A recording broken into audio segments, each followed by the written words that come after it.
perfektný dezert nesie meno môjho najobľúbenejšieho mesta, ktorým je Praha. Sú to pražské gule, ktoré nájdete v miestnych cukrárniach. Tieto som pripravila z lieskových orechov, z čokolády, z orieškovej nátierky aj z výborných domácich piškot. Na pražské gule potrebujeme na piškoty 3 vajíčka, 40 g kryštálového cukru, štipku soli, 20 ml vody, 90 g pšeničnej múky hladkej špeciál 00 extra, Mlyn Pohronský Ruskov, akciová spoločnosť.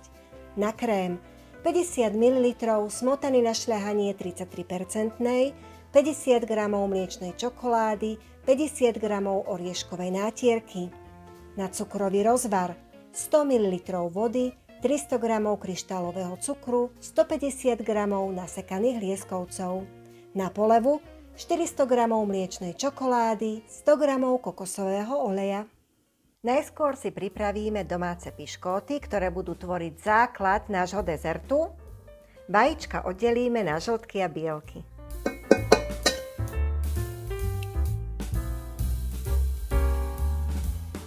K bielkom prisypeme kryštálový cukor. Pridáme štipku soli a prilejeme vodu. Vyšľaháme na pevný sneh, najskôr na nižších otáčkach a potom na najvyšších.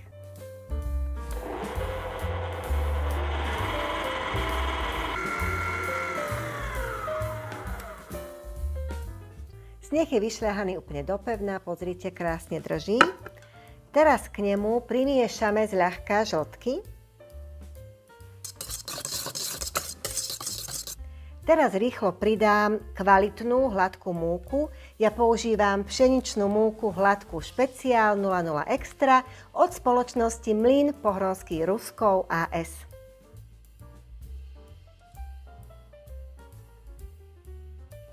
Múku tiež rýchlo primiešame. Cesto musí zostať krásne, nadýchané. Papier na pečenie prilepíme na plech troškou cesta, aby sa nám lepšie aplikovali piškoty. Do cukrárskeho vrecka s takouto hladkou špičkou s priemerom asi 8 až 10 mm. Teraz prenesieme cesto na piškoty.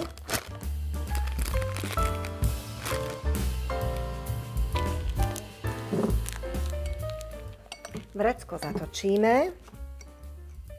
A teraz budeme na papier na pečenie striekať piškoty s priemerom asi 4 cm. Striekame tak, že cukrárske vrecko dáme kolmo na plech. Pekne nastriekame piškotu so špičkou.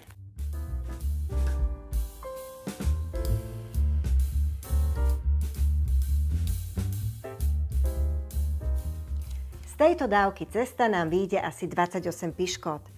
Piškoty pečieme v rúre vyhriatej na 170 stupňov Celzia v teplovzdušnom režime asi 12 minút. Pripravíme si krém. Do hrnca nalejeme smotanu a necháme ju zohriať takmer do bodu varu. Do misky nasypeme mliečnú čokoládu, pridáme lieskovo-orieškovú nátierku a zalejeme horúcou smotanou. Počkáme 3 minútky a potom premiešame. Do hladka vymiešanú nátierku teraz necháme vychladnúť na izbovú teplotu. Vychladnutým čokoládovým krémom naplníme cukrárske vrecko s takouto ozdobnou špičkou. Vrecko zatočíme a budeme plniť piškoty. Na piškotu nanesieme vrstvu krému. Začíname takto od vonkajšieho okraja a pokračujeme do stredu. A priklopíme druhou piškotou. A takto pokračujeme, kým neminieme všetky piškoty.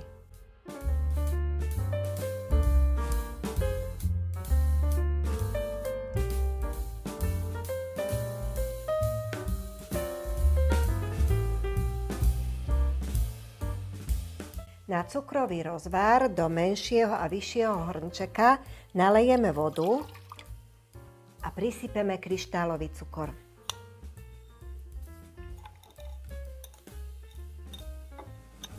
Privedieme do varu, cukor sa musí úplne rozpustiť. Cukor už je rozpustený a teraz necháme náš cukrový rozvar vrieť, až kým nedosiahne teplotu 113 stupňov Celzia. Na to budem používať teplomer. Teraz budeme v horúcom cukrovom roztoku obalovať naše pražské gule. Nastokneme ich na špajdlu. Celé rýchlo ponoríme ešte v horúcom roztoku. Preložíme do nasekaných lieskových orieškov a obalíme.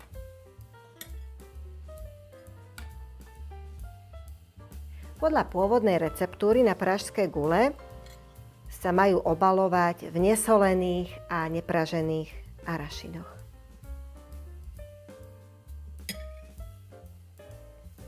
Obalené gule preložíme na mriežku.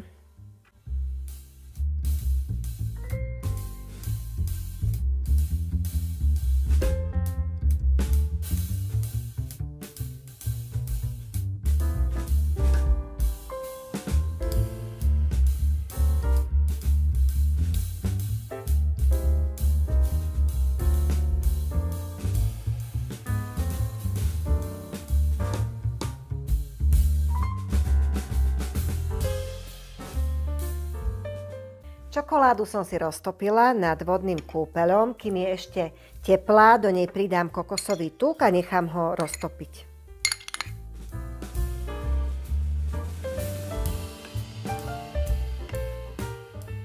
Keď sa čokoláda a kokosový tuk dôkladne spojili, prelejeme čokoládu do takéhoto vyššieho pohára.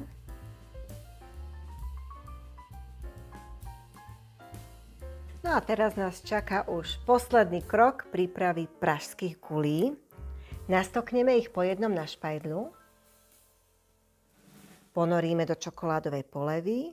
Rýchlo vytiahneme, necháme trošku odkvapkať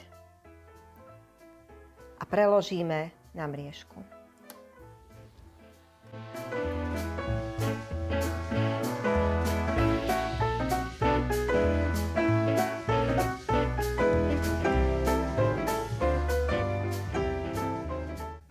S trochou cukrárskej zručnosti, s kvalitnými surovinami a v spolupráci so spoločnosťou Mlyn Pohronský Ruskov akciová spoločnosť sme si dnes upiekli tieto výnimočné, chutné pražské gule. Ja sa na vás teším opäť vo štvrtok o 18:00. Tu na mojom YouTube kanáli Medovej motúzy si spolu pripravíme ďalší výborný recept.